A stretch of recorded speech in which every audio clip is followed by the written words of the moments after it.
أشهد أن لا إله إلا الله وحده لا شريك له وأشهد أن محمدا عبد الله ورسوله اللهم صل على نبينا محمد وعلى آله وصحبه أجمعين. Ikhwani akhwati fiddin, azani Allah wa iyyakum. Alhamdulillah, puji dan syukur senantiasa kita panjatkan kehadirat Allah Subhanahu wa taala, Rabbuna wa Rabbu kulli syai', Rabb kita yang telah memberikan kepada kita berbagai nikmat di kehidupan dunia ini, yang dimana dengan nikmat tersebut kita diperintahkan untuk bersyukur dan beribadah kepada Allah Subhanahu wa taala. Dan sungguhnya di antara nikmat besar yang Allah Subhanahu wa taala karuniakan kepada kita adalah nikmat kita berada hidup di tempat yang dimana kaum muslimin berada dalam jumlah yang banyak dan mereka bersatu berkumpul di atas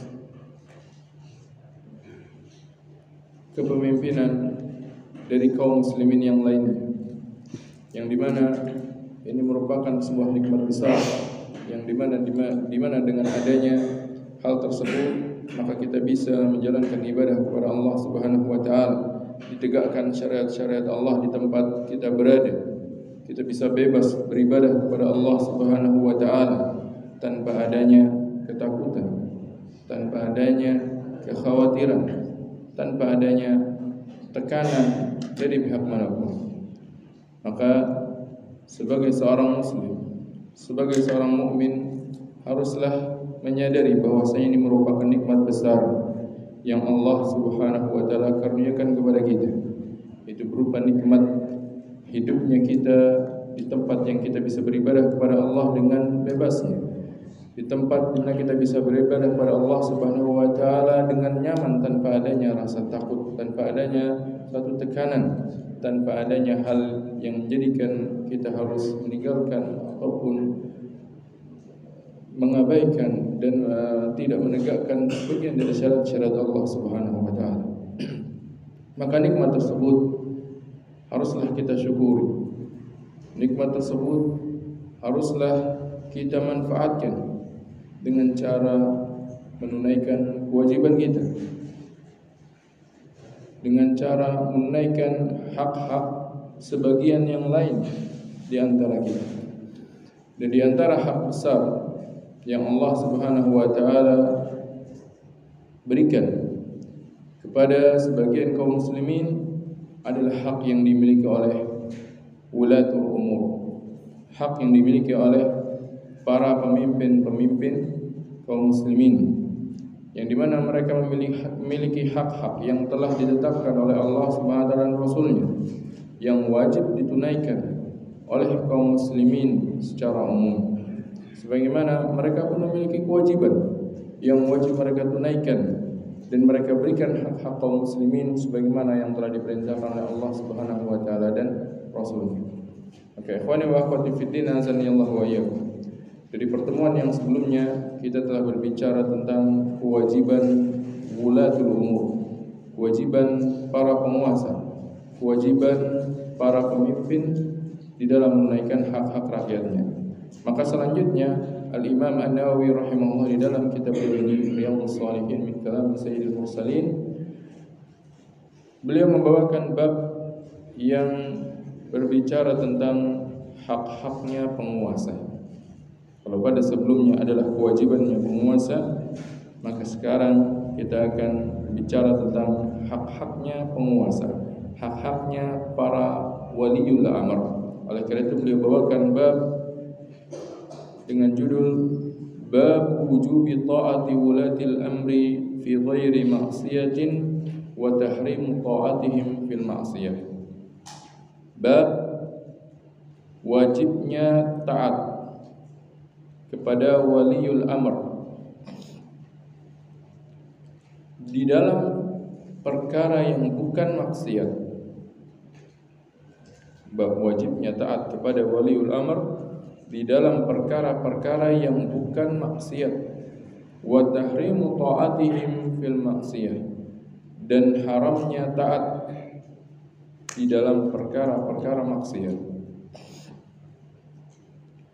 Di dalam judul bab ini Al-Imam An-Nawawi rahimahullah menjelaskan tentang kewajiban kaum muslimin terhadap waliul amr. Yang dimaksud dengan waliul amr itu secara bahasa adalah orang yang memegang urusan, memegang tanggung jawab dan wewenang. Itu secara bahasa wali itu orang yang diserahkan padanya tugas, orang yang diserahkan padanya tanggung jawab, adalah wali. Orang yang dijadikan dekat, didengar ucapannya, ditaati perintah-perintahnya, dipercaya untuk menunaikan tugas-tugasnya. Ini namanya al-wali. Dan yang dimaksud dalam waliul amr di sini mencakup dua hal, mencakup dua golongan. Yang pertama adalah al-ulama, para ulama. Dan yang kedua adalah al-umara, para penguasa. Jadi maksud waliul amr di sini adalah al-ulama wal umara. Kenapa para ulama mereka dinyatakan sebagai waliul amr? Dikarenakan Allah Subhanahu wa taala menjadikan mereka sebagai pewarisnya para nabi di dalam menjelaskan tentang syariat-syariat Allah Subhanahu wa taala. Sehingga tugas mereka adalah menyampaikan tentang syariat Allah Subhanahu wa taala kepada umat ini, di mana tugas mereka adalah mengatur agar kaum muslimin mudah untuk memahami syariat Allah Subhanahu wa taala. Maka mereka menduduki posisi sebagai waliul amr, orang yang diserahkan urusan, yaitu urusan di dalam menjelaskan hukum tentang syariat, hukum tentang agama. Dan dengan adanya mereka, maka kaum muslimin bisa menunaikan ketaatan kepada Allah Subhanahu wa taala, bisa menegakkan agama. Dan ketika mereka tidak ada, yaitu para ulama tidak ada, maka kaum muslimin akan terlunta-lunta di dalam menjalankan perintah-perintah Allah Subhanahu wa taala, di mana mereka tidak tahu apa yang diperintahkan oleh Allah, di mana mereka tidak tahu apa yang dilarang oleh Allah Subhanahu wa taala, sehingga mereka akan melakukan perkara-perkara yang bisa jadi ini merupakan perkara-perkara yang dibenci oleh Allah Subhanahu wa taala. Maka keberadaan waliul amr, keberadaannya para ulama di dalam memegang urusan kaum muslimin memiliki peranan yang penting. Yang dimana Rasulullah SAW sebutkan bahwasanya ketiadaan mereka, ketiadaan para ulama akan menjadikan manusia memilih orang-orang yang tidak kompeten di bidang ilmu untuk diambil fatwanya, untuk diikuti dalam arahannya. Dan ini merupakan perkara yang sangat mengkhawatirkan, perkara yang akan menjadi pertanda akhir zaman, di mana ketika itu sudah tidak ada lagi ulama yang dijadikan rujukan. Ini yang pertama, waliul amr yang pertama, yaitu al-ulama. Dan itulah asasnya, dan itulah asalnya. Pada asalnya waliul amr di situ adalah ulama. Jikalau mereka memiliki kemampuan untuk bisa mengatur, untuk bisa memaksa di dalam menegakkan syariat Allah Subhanahu wa taala dan di dalam menjalankan tatanan kehidupan dengan sebagaimana mestinya, maka mereka menempati posisi juga sebagai al-umara. Namun jikalau tidak demikian, maka butuh adanya waliul amr yang kedua, yang dimana yang dimaksud adalah al-umara, yang posisinya, yang perannya adalah untuk memaksa kaum muslimin, adalah untuk menetapkan aturan-aturan yang berlaku bagi semua kaum muslimin di dalam menjalankan tatanan kehidupan yang seharusnya, di dalam menegakkan syariat Allah Subhanahu wa taala di tempat mereka berada. Maka ketika Allah Subhanahu wa taala perintahkan kepada kita wa ulil amri minkum, maka yang dimaksud adalah kita diperintahkan untuk taat kepada ulama dan taat kepada umara. Dan taatnya kita kepada ulama dan umara diberikan syarat oleh Allah Subhanahu wa taala dan Rasulnya. Itu syaratnya adalah ketaatan tersebut tidak di dalam perkara-perkara maksiat. Karena kalaupun seandainya seorang ulama memerintahkan seorang dalam perkara maksiat, maka tidak boleh ditaati. Begitu juga seorang umara, seorang penguasa, ketika memerintahkan di dalam perkara maksiat, maka tidak boleh ditaati. Karena Rasulullah SAW bersabda, innamat ta'atu fil ma'ruf. Sesungguhnya ketaatan itu hanya di dalam perkara-perkara yang ma'ruf. Dalam riwayat yang lain Rasulullah SAW bersabda, la ta'ata fi maksiatil khaliq. Tidak ada ketaatan, tidak boleh taat kepada seorang pun makhluk di dalam bermaksiat terhadap Sang Pencipta.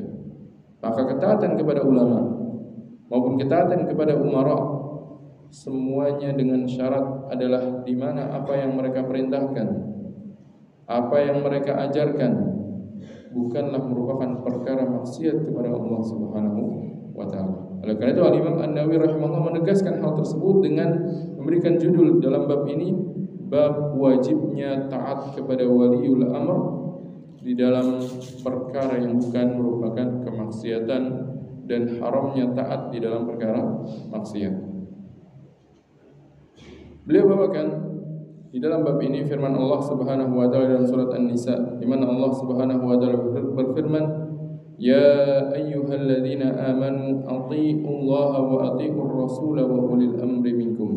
Wahai orang-orang yang beriman, taatlah kalian kepada Allah dan taatlah kepada Rasul, wa ulil amri minkum, dan juga orang-orang yang diserahkan urusan kalian kepada mereka. Itu orang-orang yang Allah Subhanahu wa taala tetapkan mereka ini bertanggung jawab terhadap urusan kalian, yaitu urusan di dalam menegakkan agama Allah Subhanahu wa taala dengan menjelaskan hukum-hukum Allah, dan juga urusan di dalam menegakkan perkara-perkara kebaikan di tempat kalian berada dengan membuat aturan-aturan yang dengan aturan tersebut kalian bisa menjalankan perintah-perintah Allah dan meninggalkan larangan-larangan Allah.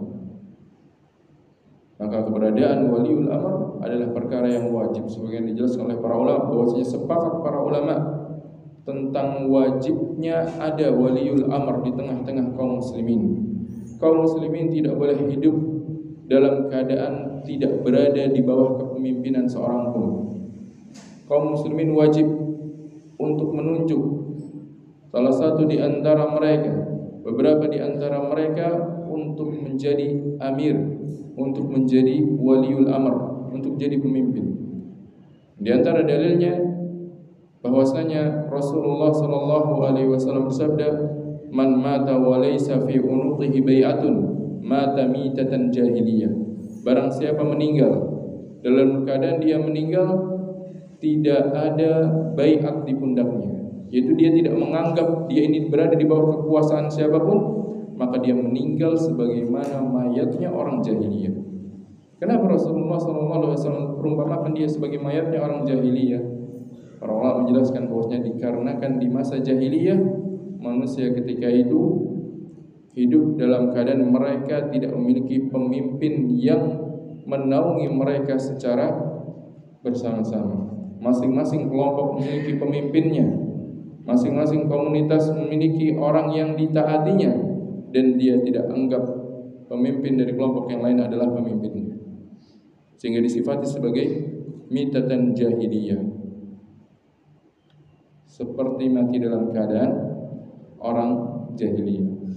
Maka hadis tersebut dan juga dalil yang lain menjelaskan tentang wajibnya nasbul imam, wajibnya ada pemimpin di tengah-tengah kaum muslimin yang menaungi mereka secara bersama-sama, secara keseluruhan, yang dimana mereka memiliki hak-hak yang telah Allah Subhanahu wa Ta'ala tetapkan, yaitu mereka berhak untuk ditaati di dalam aturan-aturan dan kebijakan-kebijakan yang mereka buat, selama itu bukan merupakan perkara maksiat. Dengan Allah Subhanahu wa Ta'ala tegaskan dalam ayat ini, wa ati'u ya ayyuhalladzina amanu atiiullaha wa atiiur rasula wa ulil amri minkum. Wahai orang yang beriman, taatlah kepada Allah dan taatlah kepada Rasul dan juga kepada ulil amri di antara kalian. Maka ayat ini menjadi dalil yang tegas tentang wajibnya mentaati ulatul umur, baik yang dimaksud itu adalah ulama, yaitu mentaati mereka di dalam menjalankan syariat-syariat Allah Subhanahu wa Ta'ala yang telah mereka jelaskan kepada kita, yang telah mereka sampaikan kepada kita dengan ijtihadnya mereka, dengan dalil-dalil yang telah mereka kumpulkan dan mereka pahami dan mereka simpulkan hukumnya. Maka wajib bagi kita untuk mendengar arahan mereka, wajib bagi kita untuk mentaati mereka di dalam menegakkan agama Allah Subhanahu wa Ta'ala. Dan begitu juga mencakup al-umara, penguasa-penguasa, yang dimana Allah Subhanahu wa Ta'ala mentakdirkan mereka menjadi pemimpin kita. Allah Subhanahu wa Ta'ala mentakdirkan mereka diberikan tugas dan tanggung jawab untuk mengatur urusan kaum muslimin. Maka wajib bagi kaum muslimin untuk taat kepada aturan-aturan mereka, untuk taat kepada kebijakan-kebijakan yang mereka buat selama bukan di dalam kemaksiatan. Adapun dalil dari hadis-hadis Nabi yang mulia sallallahu alaihi wasallam maka sangatlah banyak yang menjelaskan tentang wajibnya taat kepada wali ulama. Beliau bawakan beberapa di antaranya. Yang pertama, an Ibnu Umar radhiyallahu anhuma, anin Nabi sallallahu alaihi wasallam annahu qala, dari Abdullah bin Umar radhiyallahu taala anhuma, dari Nabi yang mulia sallallahu alaihi wasallam bahwasanya beliau bersabda, alal mar'il muslimi as-sam'u wat ta'atu fima ahabba wa kariha illa an yu'mara bi ma'siyatin fa idza umira bi ma'siyatin fala sam'a wa la ta'ah. Wajib bagi seorang muslim, Nabi sallallahu alaihi wasallam sebutkan, alal mar'il muslim, wajib bagi seorang muslim as-sam'u wa ta'ah, untuk mendengar dan taat, fima ahabba wa kariha, di dalam perkara-perkara yang dia senangi dan perkara-perkara yang dia tidak senangi. Apa perkara yang dia senangi? Perkara yang dia senangi kalau kebijakan, kalau aturan yang dibuat ternyata sesuai dengan keinginannya, ternyata membela kepentingannya, ternyata menjadikan dia bisa mendapatkan hak. Ini perkara-perkara yang dia senangi. Maupun perkara-perkara yang tidak dia senangi, yaitu ketika aturan dan kebijakan yang dibuat ternyata merugikan dia, kebijakan aturan yang dibuat ternyata mempersempit ruang geraknya, aturan kebijakan yang dibuat ternyata mengurangi haknya, menzalimi dia. Inilah perkara-perkara yang tidak dia senangi. Maka Nabi SAW perintahkan alal mar'il muslimi as-sam'u wa ta'atu fima ahabba wa kariha. Bagi seorang muslim wajib baginya mendengar dan taat pada perkara yang dia senangi maupun perkara yang tidak dia senangi. Illa, kecuali an yu'mar bi ma'siyatin, ketika dia diperintahkan untuk bermaksiat, ketika dia perintahkan untuk melakukan perbuatan-perbuatan yang diharamkan oleh Allah Subhanahu wa Ta'ala, maka di situ tidak ada ketaatan, tidak boleh ditaati, tidak boleh dijalankan. Seperti apa misalkan? Seperti misalkan dia diperintahkan untuk minum khamar, maka tidak boleh dia lakukan. Ketika dia diperintahkan untuk bermuamalah dengan riba, maka dia tidak boleh menjalankan perintah tersebut. Dan perkara-perkara yang lain yang itu merupakan kemaksiatan kepada Allah Subhanahu wa Ta'ala. Adapun di dalam perkara-perkara yang bukan kemaksiatan, meskipun dia tidak menyenanginya, meskipun dia dirugikan, meskipun dipersempit ruang geraknya, maka dia tetap wajib untuk mendengar dan taat sebagaimana Nabi SAW bersabda dalam hadis ini, fima ahabba wa karih, di dalam perkara-perkara yang dia senangi dan perkara-perkara yang tidak dia senangi. Oleh karena itu, wa nufidin azanillahu wa yakum, Syekh Muhammad bin Shalih Al-Utsaimin menjelaskan bahwasanya perintah waliul amr, perintah penguasa, aturan penguasa terbagi menjadi 3. Dilihat dari segi boleh tidaknya kita menjalankannya. Yang pertama adalah aturan yang dibuat oleh waliul amr, yang dimana aturan tersebut ternyata sesuai dan sama dengan perintah Allah Subhanahu wa ta'ala. Allah SWT memerintahkan dan ternyata disebutkan juga dalam aturan. Seperti apa? Misalkan waliul amr memerintahkan untuk menjalankan sholat berjamaah di masjid-masjid kaum muslimin, maka perintah ini datang dari Allah dan juga datang dari waliul amr.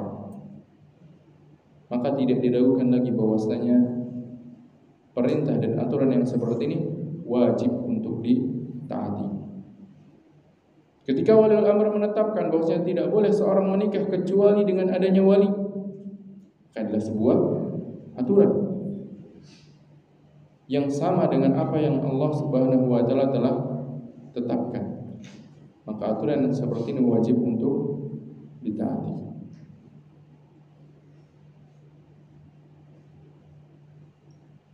Ini yang pertama. Yang kedua adalah aturan yang dibuat oleh waliul amr yang ternyata aturan tersebut berisi perkara-perkara kemaksiatan, bertentangan dengan syariat Allah Subhanahu wa ta'ala. Allah Subhanahu wa ta'ala larang untuk melakukan riba. Namun ternyata waliul amr misalkan membuat aturan bahwasanya muamalah yang dilakukan harus dengan perkara riba, maka tidak boleh ditaati, tidak boleh dilakukan. Kenapa? Karena aturan tersebut, perintah tersebut bertentangan dengan syariat Allah Subhanahu wa ta'ala. Karena Allah mengharamkan riba, bagaimana Allah SWT firman, wa ahallallahu al-bai'a wa harrama riba. Allah halalkan jual beli dan Allah haramkan riba. Ternyata ada aturan diperintahkan untuk bermuamalah dengan riba.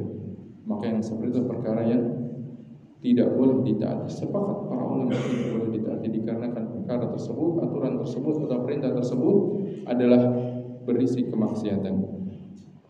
Yang ketiga adalah aturan dan perintah yang ditetapkan oleh waliul amr yang tidak disebutkan oleh Allah Subhanahu wa ta'ala dan Rasulnya.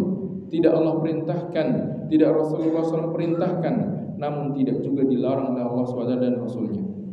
Maka ketentuan, peraturan dan perintah tersebut wajib dilaksanakan oleh kaum muslimin. Karena Allah menjadikan mereka, menjadikan waliul amr untuk diberikan tugas atau untuk menunaikan tanggung jawabnya, yaitu membuat peraturan-peraturan, membuat aturan-aturan yang memberikan maslahat bagi kaum muslimin di dalam urusan dunianya. Contohnya apa? Contohnya misalkan waliul amr menetapkan adanya aturan-aturan kebijakan di dalam berlalu lintas, adanya rambu-rambu lalu lintas.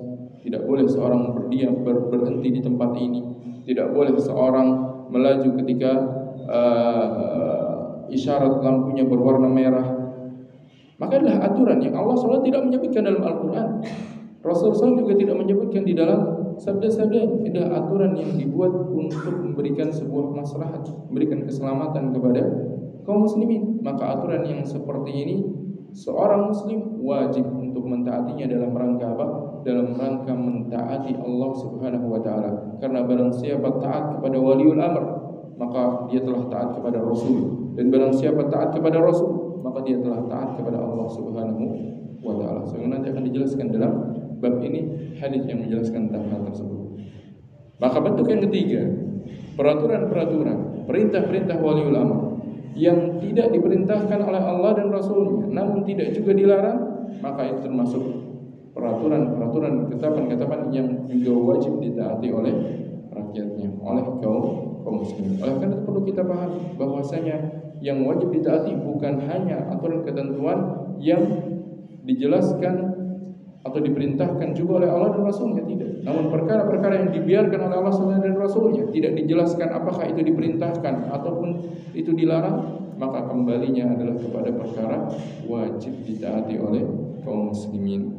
Karena peraturan-peraturan tersebut selama tidak mengandung perkara kemaksiatan, maka itu merupakan sebuah perkara yang haknya para ulama, haknya para umara untuk bisa menetapkan hal tersebut. Oleh karena itu, di dalam hadis ini menjelaskan tentang wajibnya taat kepada apa yang diperintahkan, apa yang ditetapkan oleh waliul amr di dalam perkara-perkara yang kita senang dikarenakan menguntungkan kita, ataupun perkara-perkara yang tidak kita senangi dikarenakan merugikan kita. Selama perkara tersebut bukanlah merupakan perkara kemaksiatan yang kita lakukan, yang harus kita lakukan, maka tetap wajib ditaati sebagai bentuk taat kepada Allah Subhanahu wa taala dan Rasulnya. Adapun hadis yang selanjutnya masih dari Abdullah bin Umar radhiyallahu taala anhu, beliau berkata, "Kunna idza bay'ana Rasulullah ala sam'i wa ta'ati yaqul lana fi mastata'tum."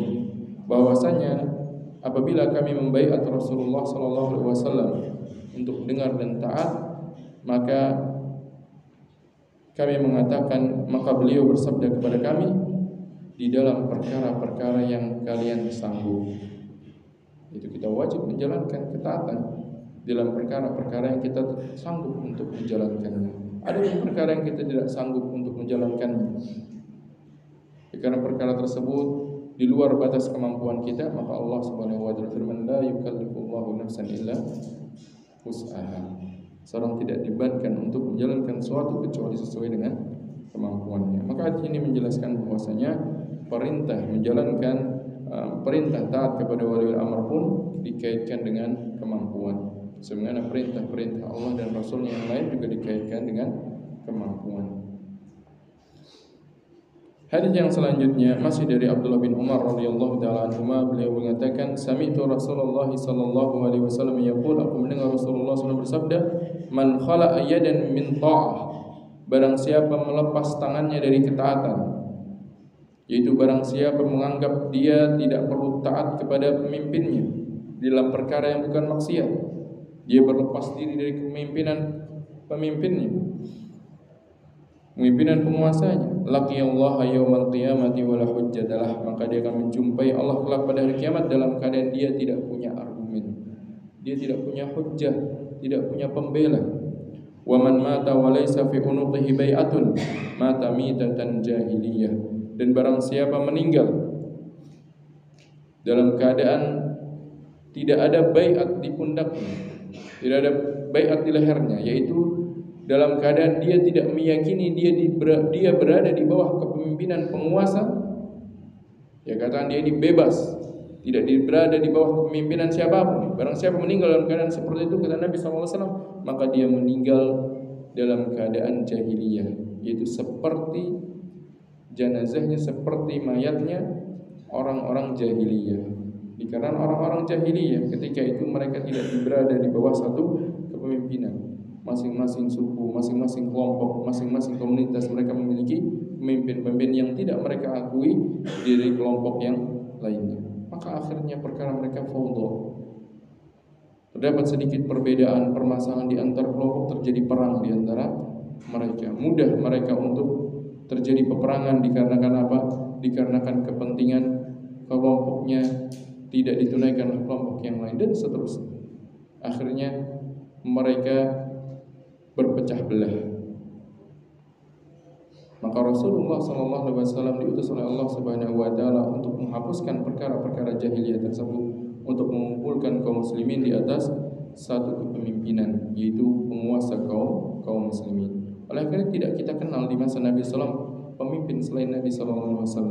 Tidak kita kenal di masa Khulafaur Rasyidin pemimpin selain Khulafaur Rasyidin.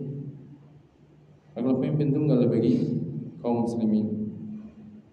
Namun sunnatullah berlaku setelah terjadinya perpecahan, setelah adanya fitnah.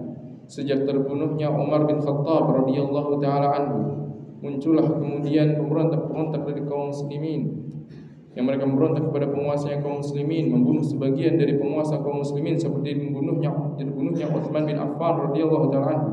Mulailah kaum muslimin berpecah belah. Mulailah kemudian kaum muslimin dilanda dengan fitnah-fitnah dan ujian yang semakin terus deras hingga saat ini. Maka kita berdoa kepada Allah Subhanahu wa taala agar Allah Subhanahu wa taala mewafatkan kita dalam keimanan, agar Allah Subhanahu wa taala memperbaiki urusan kita, memperbaiki urusan penguasa-penguasa kita, menjadikan mereka orang-orang yang taat kepada Allah Subhanahu wa taala, dan menjadikan mereka tidak mengambil pembantu-pembantu ataupun orang-orang yang berada di samping-samping mereka, kecuali orang-orang yang juga menasihati mereka di dalam kebaikan dan ketaatan kepada Allah Subhanahu wa taala.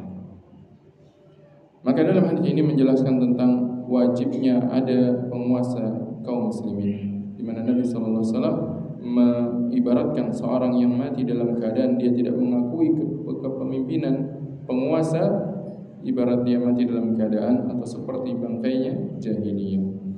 Dalam riwayat yang lain, wa man mata wa huwa mufariqun lil jamaah, barang siapa meninggal dan dia memisahkan diri dari jamaah, memisahkan diri dari kaum muslimin, fa innahu yamutu mitatan jahiliyah, maka dia mati dalam keadaan bangkai jahiliyah.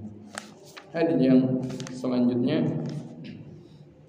An Anas radhiyallahu anhu qala, dari Anas bin Malik radhiyallahu taala anhu, dia mengatakan qala Rasulullah sallallahu alaihi wasallam, Rasulullah sallallahu alaihi wasallam bersabda, isma'u wa athi'u wa nistu'mila alaikum abdun habasyiyun ka'anna ra'sahu zabibatun. Dengarlah dan taatlah, meskipun yang ditunjuk untuk memimpin kalian adalah seorang budak Habasyi, budak Afrika, yang kalau kalian lihat kepalanya seperti anggur. Ibarat bahasanya apa? Nabi SAW ketika ini mengatakan kepada sahabat, yang dimana mereka adalah bangsa Arab, bangsa yang Allah SWT muliakan dengan diutus nabinya yang mulia sallallahu alaihi wasallam, berasal dari Nabi Ibrahim alaihi salam, dan diutus pula Nabi Muhammad sallallahu alaihi wasallam di tengah-tengah mereka.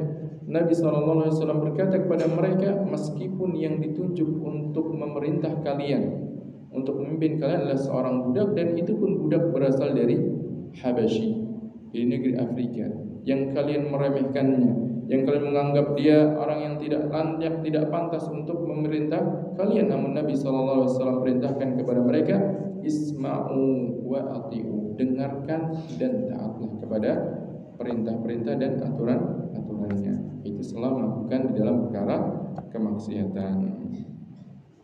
Wa Nabi Hurairah radhiyallahu anhu, dan juga dari Abu Hurairah radhiyallahu taala anhu, beliau mengatakan, qala Rasulullah sallallahu alaihi wasallam, Rasulullah sallallahu bersabda, alaika sam'u wa ta'ah, engkau wajib dengar dan taat, fi usrika wa yusrika, dalam kondisi engkau sulit maupun dalam kondisi engkau lapang, dalam kondisi engkau dalam keadaan kesulitan maupun dalam keadaan engkau dalam keadaan kelapangan, wa man syatika wa makrahika, dan juga ketika engkau semangat untuk menjalankan aturan tersebut maupun ketika engkau tidak senang menjalankannya. Semangat karena apa?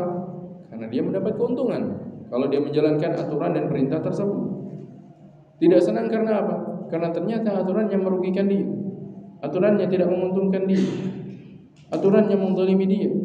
Maka Nabi SAW perintahkan engkau tetap wajib dan taat dalam keadaan engkau bersemangat untuk menjalankan aturan tersebut, perintah tersebut, ataupun dalam keadaan engkau tidak senang dengan aturan dan perintah tersebut dikarenakan merugikan. Wa atharatin alaik, atau bahkan dalam perkara-perkara yang dimana muncul keegoisan di kalangan para penguasa-penguasa kalian. Mereka mementingkan kepentingan mereka, mereka menelantarkan, tidak menunaikan hak-hak kalian.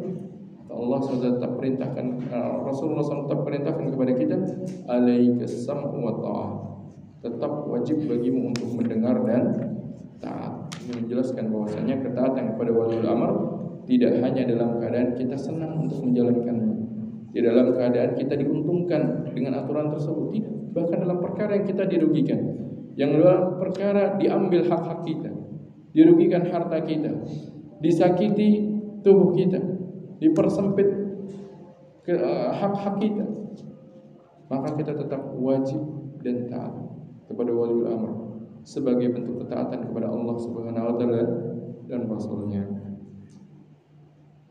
Hadis yang selanjutnya dari Abdullah bin Amr radhiyallahu taala anhu, beliau mengatakan, "Kunna ma Rasulillah sallallahu alaihi wasallam fi safarin."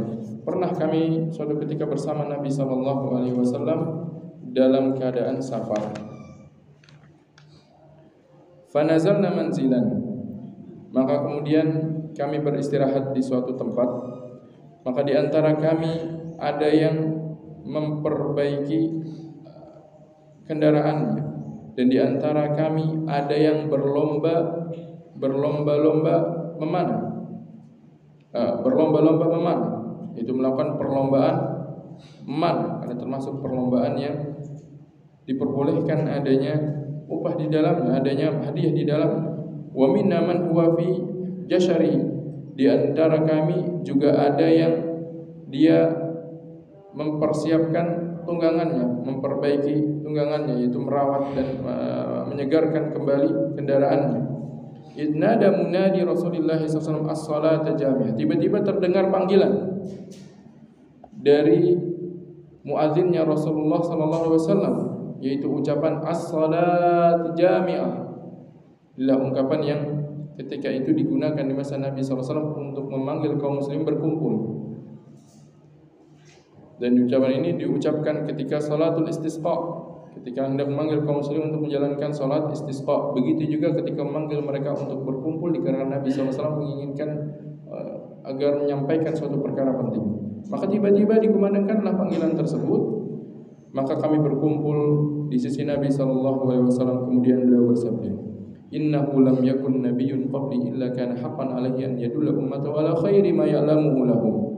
Sesungguhnya tidaklah pernah ada nabi sebelumku, melainkan masing-masing dari mereka berkewajiban untuk menjelaskan kepada umatnya perkara-perkara kebaikan yang diketahuinya, dan memperingatkan mereka dari perkara-perkara keburukan yang diketahuinya. Maka setiap nabi diperintahkan oleh Allah SWT, diwajibkan oleh Allah SWT untuk menyampaikan segala bentuk kebaikan. Tidak boleh ada sedikit pun kebaikan yang tertinggal. Oleh karena itu Islam ini telah sempurna, syariat ini telah sempurna. Apa yang tidak disampaikan oleh Nabi SAW maka bukan bagian dari Islam. Tidak butuh tambahan, tidak butuh dilengkapi oleh seorang sepeninggal Nabi yang mulia sallallahu alaihi wasallam. Sebagaimana Allah SWT firman, "Al-yawma akmaltu lakum dinakum." Pada hari itulah aku sempurnakan bagi kalian din kalian, agama kalian. Syariat ini telah sempurna. Kaidah-kaidahnya telah ditetapkan oleh Nabi sallallahu alaihi wasallam. Ada kaidah-kaidah yang dipahami oleh semua kaum muslimin dengan mudahnya. Ada kaidah-kaidah syariat yang butuh kepada pencermatan, pemahaman yang mendalam, yang dimana disitulah tugasnya para ulama untuk menjelaskan kepada umat. Sehingga para ulama ini sebagai pewarisnya para nabi untuk menjelaskan kebaikan-kebaikan kepada kaum muslimin. Dan tidak ada suatu keburukan melainkan telah dijelaskan oleh para nabi. Wa inna ummatakum hadhihi ju'ila afiyatuha fi awwaliha. Dan sesungguhnya umat ini, yaitu umat Islam ini, keselamatan dan kesejahteraannya, amannya mereka, kondusifnya mereka secara sempurna ini ada di generasi-generasi awal, kata Nabi SAW. Kondusifnya kaum muslimin, ketentraman yang menyeluruh bagi kaum muslimin, selamat dari fitnah-fitnah yang ada, ini ada di generasi awal. Wa sayusibu akhirah bala'un wa umurun tunkiruna. Adapun generasi-generasi akhirnya, maka mereka akan ditimpa bala, ditimpa ujian-ujian, dan akan terjadi di tengah-tengah mereka perkara-perkara yang mereka ingkari, perkara yang mungkar. Mereka tahu itu bukanlah perkara yang seharusnya. Banyak hal ini, perkara-perkara kemaksiatan tersebar, hak-hak mereka tidak ditunaikan. Penguasa-penguasa mereka bukanlah penguasa-penguasa yang memenuhi syarat-syarat sempurna untuk menjadi penguasa dan pemimpinnya. Ada sebagian kekurangannya, ada sifat-sifat egoisnya, ada hal-hal kemungkaran yang dilakukan dan diperintahkan olehnya. Di antara bentuk-bentuk apa? Bala dan perkara-perkara mungkar yang akan menimpa akhir dari umat ini. Wa taji'u fitanun wa yuraqibuha ba'daha ba'dan, dan akan datang fitnah, akan datang ujian-ujian baik dalam bentuk syubhat maupun dalam bentuk syahwat, yang dimana sebagiannya lebih ringan dibandingkan sebagian yang lain. Yaitu maksudnya sebagiannya akan menjadikan sebagian yang lain ini mudah, dianggap mudah. Kenapa? Karena datang yang pertama sudah dianggap berat, ternyata datang yang kedua lebih berat. Akhirnya yang pertama dianggap, oh ternyata belum ada apa-apanya yang sebelumnya. Datang yang ketiga lebih berat lagi, akhirnya dia sadar bahwa yang pertama dan kedua ternyata belum ada apa-apanya. Datang lagi yang keempat, lebih berat lagi, ternyata apa? Barulah dia sadar, ternyata pertama, kedua dan ketiga belum ada apa-apanya. Semakin berat. Fitnah-fitnah itu melanda, syubhat melanda, syahwat melanda. Wa taji'ul fitnatu fayaqul mu'min, dan akan datang ujian, suatu fitnah hingga seorang mukmin mengatakan, hadhihi mahlakati, inilah kebinasaanku, waktu kebinasaanku. Tsumma tankashif, kemudian fitnah tersebut akhirnya mereda.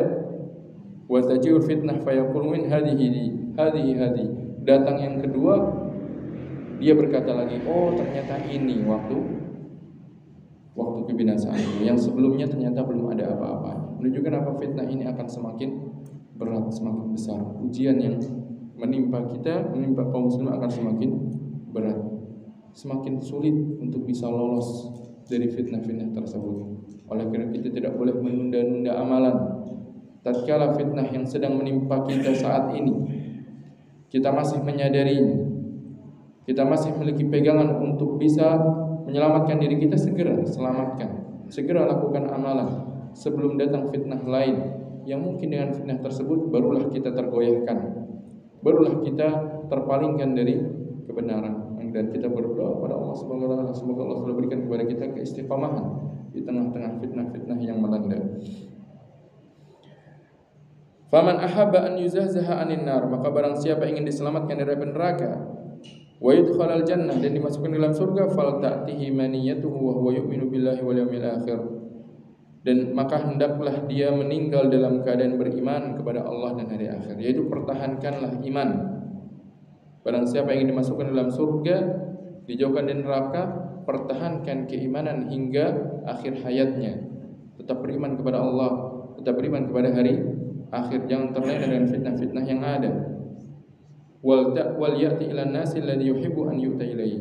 Yang kedua, perintah dari Nabi SAW untuk menyelamatkan kita dari api neraka dan masuk dalam surga, hendaknya dia berinteraksi dengan manusia dengan prinsip apa? Dengan prinsip dia memperlakukan mereka dengan sesuatu yang dia pun senang untuk diperlakukan demikian.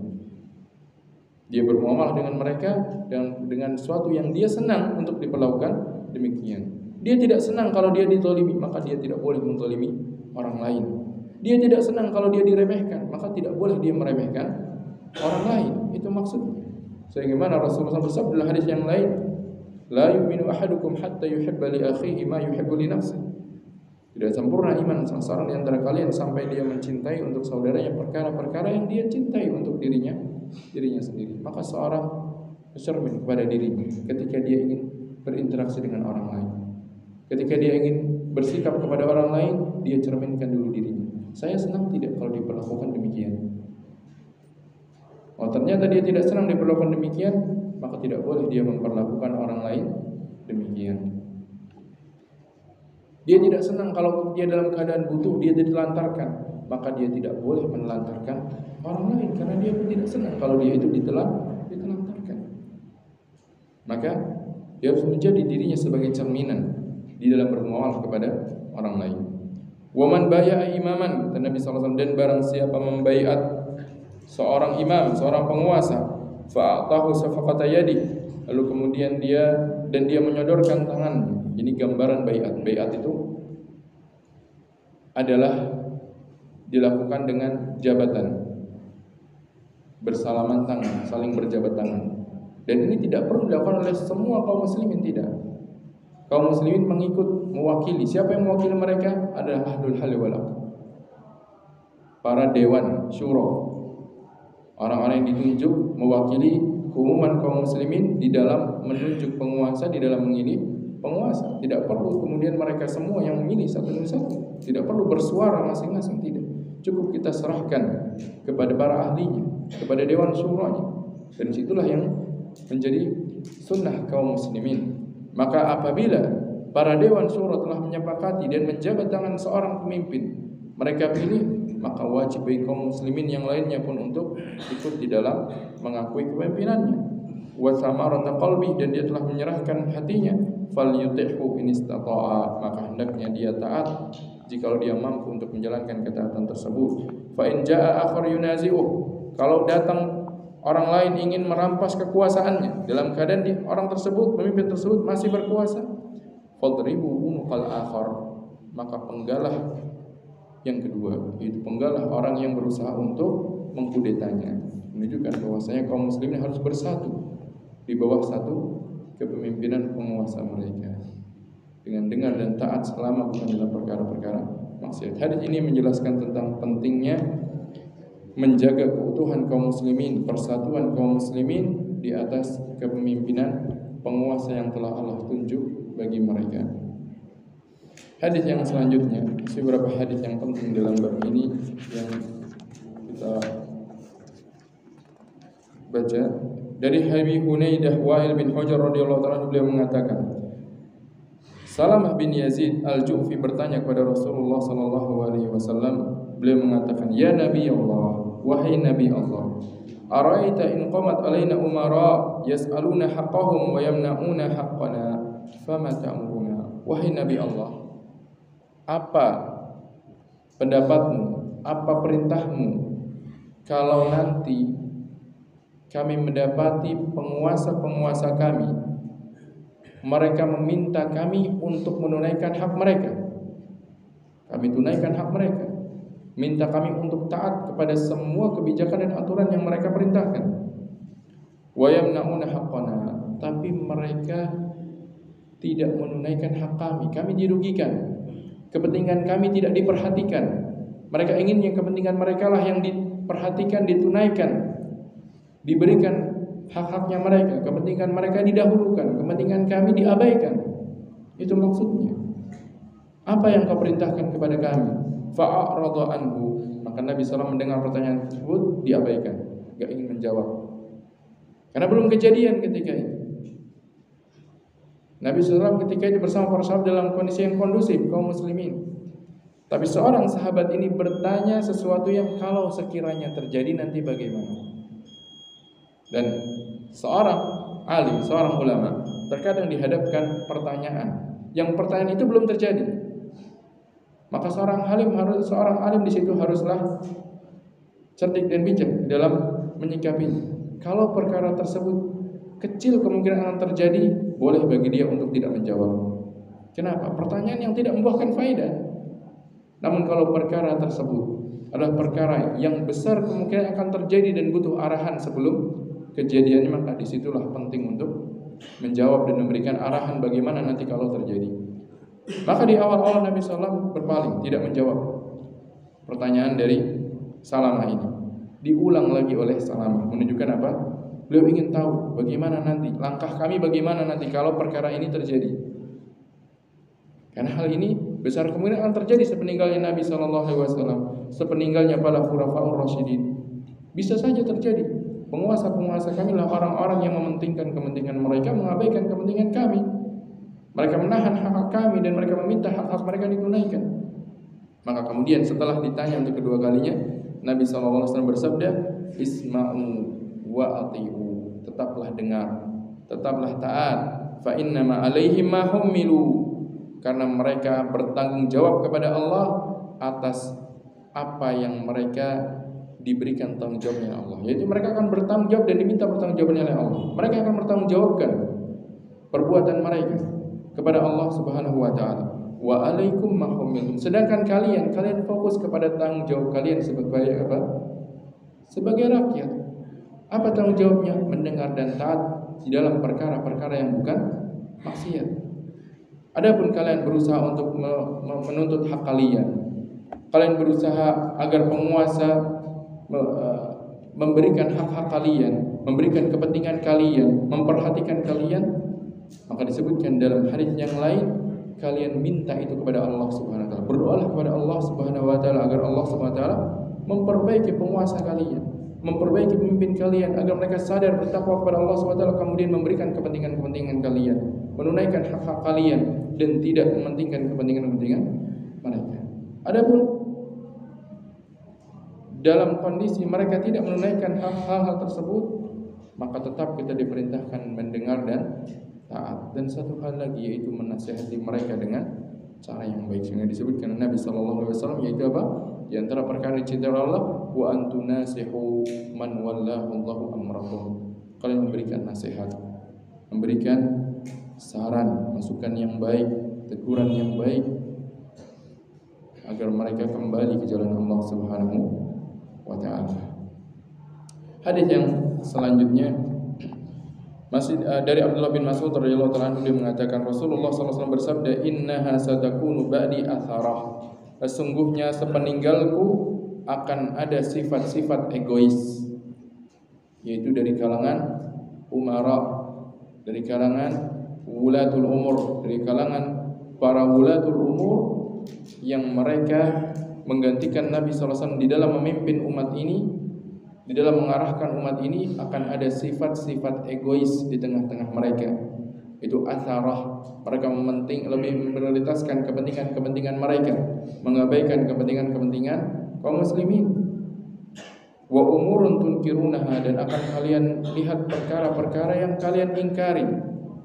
Qalu ya Rasulullah, maka para sahabat bertanya, wahai Rasulullah, kaifa ta'muru man adraka minna dzalik?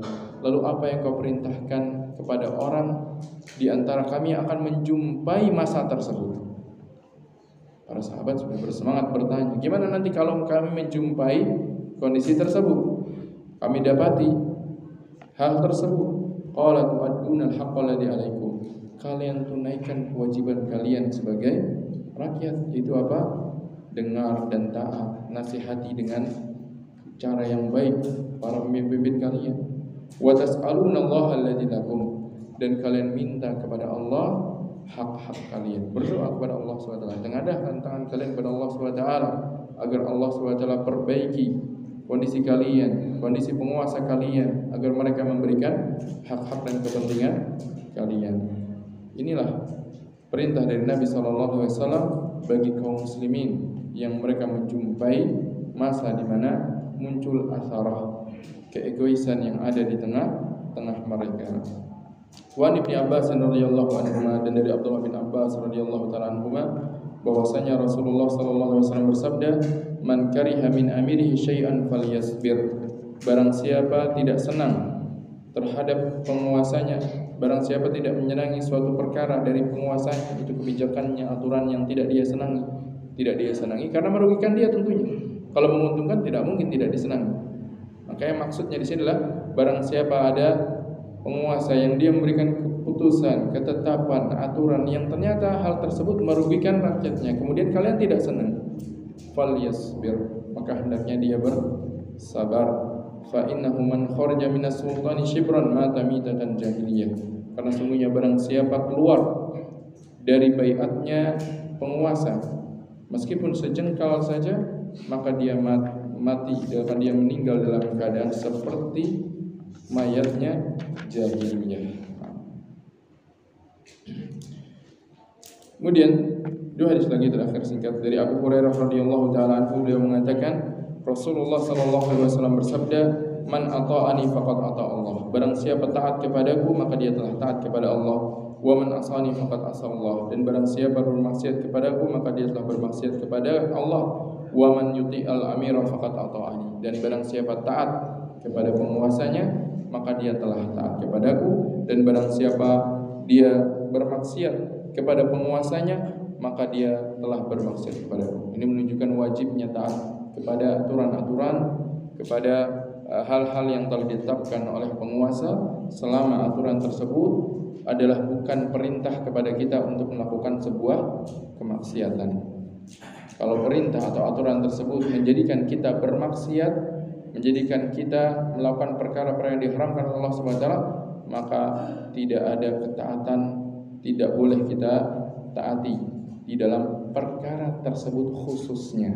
Adapun pada perkara yang lain yang kita tidak diperintahkan, kita tidak melakukan kemaksiatan di dalam menjalankan aturan tersebut, meskipun merugikan kita, maka kita tetap wajib untuk menjalankan dan mentaatinya sebagaimana pada hadis-hadis yang sebelumnya. Terakhir dari bab ini, bahwasanya Rasulullah SAW bersabda, "Man ahana sultan, ahanahullah." Barang siapa meremehkan penguasa, menghinakan penguasa, maka sesungguhnya dia telah menghinakan Allah Subhanahu wa taala. Yang demikian ini dikarenakan Allah yang memerintahkan kita untuk menghormati dan mentaati ulatul umur, penguasa. Maka barang siapa merendahkannya, barang siapa meremehkannya, yang dimana meremehkan dan merendahkan tersebut akan berdampak kepada hilangnya kepercayaan kaum muslimin kepada penguasanya.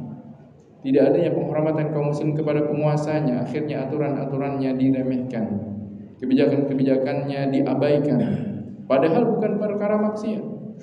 Maka yang seperti itu termasuk dia menghinakan Allah Subhanahu wa taala. Maka wajib bagi kaum muslimin untuk menjalankan aturan-aturan, peraturan-peraturan yang ditetapkan oleh penguasa mereka, selama peraturan tersebut bukanlah perkara yang menjadikan kaum muslimin melakukan perbuatan yang dilarang oleh Allah Subhanahu wa taala. Adapun kalau aturan tersebut ternyata perintah untuk melakukan kemaksiatan, misalkan aturan ketika ingin melakukan sebuah transaksi harus melakukannya dengan riba, maka tidak boleh kita taati.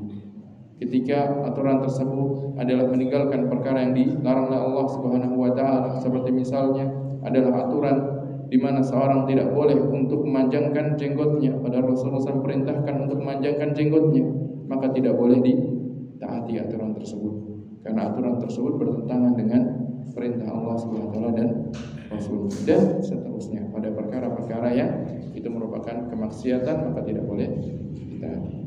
Wani ukhtifidina azanillahu wa yakum.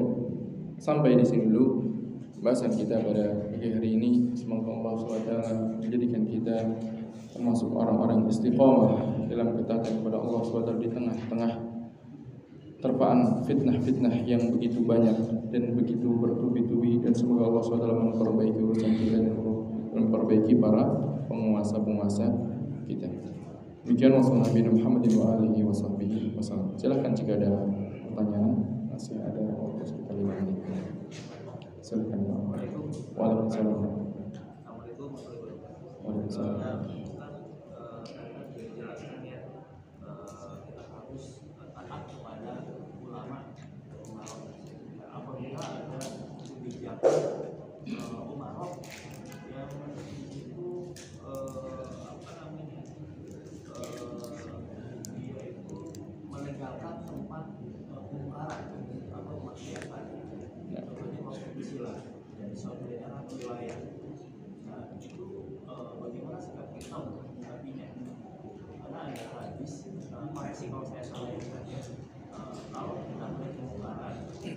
Ubahlah dengan tangannya, kalau tidak bisa ubahlah dengan lisannya, apabila tidak bisa juga ikatlah dengan hatinya. Itu gimana pandangan Ustaz? Jazakumullah khairan barakallahu. Pertanyaannya, bagaimana kita menyikapi adanya kebijakan yang muncul dari penguasa kita atau dari penguasa kaum muslimin? Kita tidak bicara penguasa kita, penguasa kaum muslimin secara umum. Bagaimana kalau seandainya penguasa kaum muslimin, pemimpinnya kaum muslimin, dimanapun dia berada atau wilayah apapun yang dia pimpin, kemudian dia mengeluarkan sebuah kebijakan yang isi kebijakan tersebut adalah melegalkan perkara-perkara yang diharamkan. Misalkan melegalkan, memberikan izin dibukanya tempat-tempat perzinahan, prostitusi, atau melegalkan jual beli khamr ataupun perkara-perkara riba. Dia memberikan izin, dia melegalkan. Bagaimana sikap kita sebagai kaum muslimin? Sikap kita telah dijelaskan oleh Nabi SAW ketika tadi beliau SAW kabarkan bahwasanya akan ada setelahku para penguasa-penguasa yang memiliki sifat egois di dalam meminta kepentingan-kepentingan mereka dan perkara-perkara yang kalian mengingkarinya, yaitu perkara-perkara yang kalian tahu itu adalah perkara mungkar, kalian tahu itu adalah perkara kemaksiatan. Itu mereka melegalkan perkara-perkara kemaksiatan, mereka melegalkan, mengizinkan adanya hal-hal yang Allah haramkan. Ini telah dikabarkan oleh Nabi SAW dalam hadis tadi. Dan Nabi SAW telah perintahkan kepada kita dalam hadis tadi, yaitu beliau SAW katakan ketika ditanya oleh para sahabat bagaimana kami melakukannya, tu'addunal haqqal ladzi 'alaikum. Kalian tunaikan kewajiban kalian kepada mereka.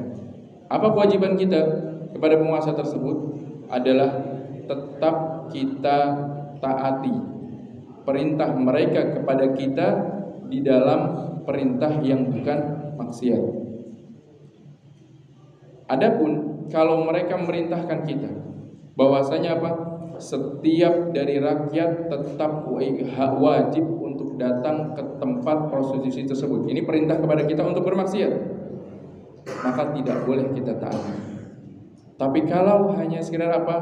Dia membuat pelegalan, memberikan izin, bagaimana sikap kita? Apakah kemudian kita katakan dia sudah bukan penguasa kita? Tidak. Nabi SAW tidak perintah kita demikian. Nabi SAW perintah kita untuk tetap tunaikan. Ada kebijakan-kebijakan lain yang dimana kebijakan tersebut tidak memaksa kita untuk ikut bermaksiat, maka kita tetap wajib mentaatinya. Dan bagaimana kalian meminta hak kalian? Kita minta hak kita kepada Allah SWT. Oleh karena itu, dalam kasus pertanyaan yang tadi dilakukan, bagaimana kita menyikapinya? Terlebih adanya hadis Nabi SAW, beliau bersabda, "Man ra'a minkum munkaran falyughayyirhu bi yadihi, fa in lam yastati' fa bi lisanihi, fa in lam yastati' fa bi qalbihi wa dzalika adaful iman." Kita menyikapinya, pertama harus kita pahami bahwasanya yang dilarang bagi kita untuk mentaatinya adalah ketika kita yang diperintahkan bermaksiat. Ketika kita diperintahkan bermaksiat, itu misalkan diberikan izin, dilegalkan tempat-tempat orang melakukan maksiat, tapi kita tidak diperintahkan untuk datang ke tempat tersebut. Kita tidak dipaksa untuk datang ke tempat tersebut oleh penguasa. Kita tidak dipaksa untuk bermuamalah dengan muamalah yang diharamkan tersebut. Hanya saja penguasa memberikan legalitas, memberikan izin. Maka di situ yang bermaksiat siapa? Orang yang melegalkan, mengizinkan. Adapun kita apakah bermaksiat? Kita belum bermaksiat kalau kita tidak mendatangi tempat tersebut. Kita tidak ikut bermuamalah dengan hal tersebut. Berarti kita tidak diperintahkan bermaksiat. Beda halnya ketika sudah dilegalkan, kemudian kita semua diwajibkan untuk ikut nimbrung dalam hal tersebut. Semua kaum muslimin harus bergantian menjaga tempat tersebut. Nah, di sini perintah apa? Kita bermaksiat. Maka kita tidak boleh taat terhadap perintah tersebut. Jadi ada perintah, ada izin membiarkan kemungkaran. Maka kita tetap wajib taat. Lalu bagaimana dengan sikap penguasa tersebut yang memberikan izin dan pelegaran terhadap perkara-perkara kemungkaran? Disitulah tadi disebutkan dalam hadis Nabi SAW, kewajiban kita apa? Kewajiban kita adalah mengingkari kemungkaran, dan mengingkari kemungkaran itu sesuai dengan apa? Wewenang dan kemampuan kita. Nabi SAW bersabda di wewenang tertinggi, di cara yang paling sulit adalah apa? Barang siapa di antara kalian melihat kemungkaran, maka wajib dia ingkari, wajib dia larang dengan tangannya. Siapa yang berhak melarang dengan tangan? Orang yang berkuasa dan berwenang. Adapun orang yang tidak memiliki kuasa dan wewenang, dia rakyat biasa, atau dia memiliki jabatan namun jabatan dia lebih rendah dibandingkan orang yang membuat kebijakan yang berisi kemungkaran tadi, maka dia tidak memiliki wewenang. Dia tidak bisa mengingkari dengan tangan. Maka tidak bisa kita kemudian menutup perkara hal-hal yang dimungkar tersebut dengan apa? dengan paksa dan tangan kita, karena itu di luar wewenang kita. Yang terjadi apa? Yang terjadi adalah kerusuhan, pertentangan.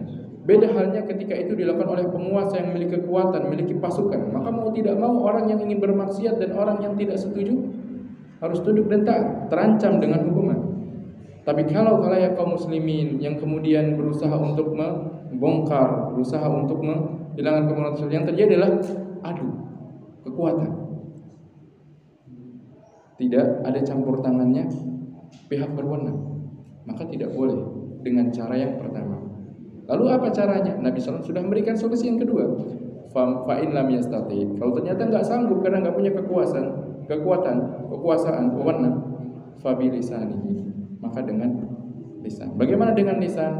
Yaitu dengan memberikan nasihat-nasihat kepada penguasa, memberikan nasihat-nasihat kepada para pemegang kebijakan, bahwasanya kita sampaikan kepada mereka adalah kemaksiatan, ini tidak boleh. Kalau ini dibiarkan akan mendatangkan azab Allah Subhanahu wa taala kepada kita semua, azab yang menyeluruh, yang rata, yang mukminnya, yang kafirnya, yang bertakwanya, yang fasiknya. Kita nasihati mereka. Tentunya nasihati pun dengan cara yang baik, bukan cara nasihati yang merendahkan, bukan nasihati yang kemudian menjatuhkan dan merusak nama baik mereka. Maka caranya adalah yang kedua. Ketika cara yang kedua pun ternyata tidak bisa, fa'in lam yastati. Gimana kok enggak bisa? Terancam. Barang siapa ingin memberikan nasihat, diancam akan dijegal, disakiti, diancam akan dibunuh, diancam akan dirusak kenyamanannya. Maka berarti dia terancam. Maka yang seperti itu ada yang ketiga yang Nabi SAW perintahkan dalam mengingkari kemungkarannya, itu apa?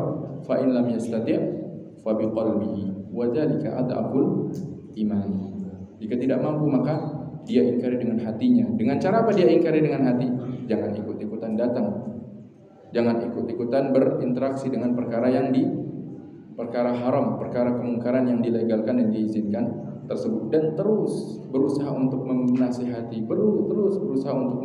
nasihati kepada penguasa, nasihati kepada kaum muslimin. Itulah cara yang diperintahkan Nabi SAW ketika kita menghadapi kondisi tersebut, dan itu telah dikabarkan Nabi SAW sejak 1400 tahun yang lalu.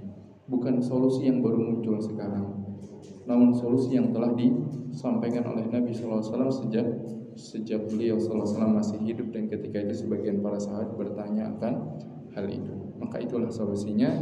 Wallahu ta'ala alam. Semoga Allah SWT perbaiki kaum muslimin, perbaiki para penguasa kaum muslimin.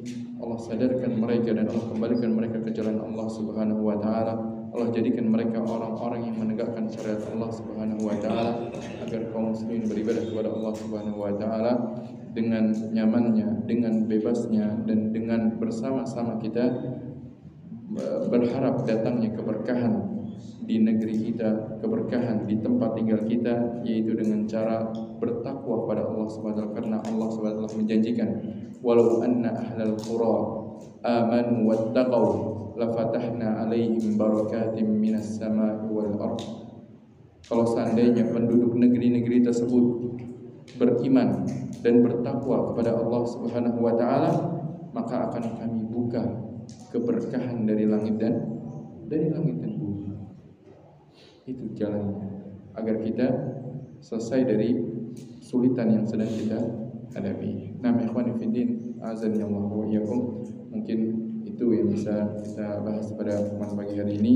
Sekali lagi semoga ini menjadi sebuah ilmu yang bermanfaat, amal yang saleh dari kita, berikan kepada kita istiqomah di atas ketakwaan kepada Allah Subhanahu wa taala, dan semoga Allah Subhanahu wa taala memperbaiki semua urusan kita, semua urusan kaum muslimin, dan menjadikan kaum muslimin berada di bawah pimpinan, kuasaan, dan arahan orang-orang yang takut kepada Allah Subhanahu wa taala. Demikian, wassallallahu nabiyana Muhammadin wa alihi wa sahbihi wa sallam. Subhanakallah bihamdik, asyhadu an la ilaha illa anta, nastaghfiruka wa natubu ilaik. Wa akhiru da'wana alhamdulillahi rabbil alamin. Assalamualaikum warahmatullahi wabarakatuh.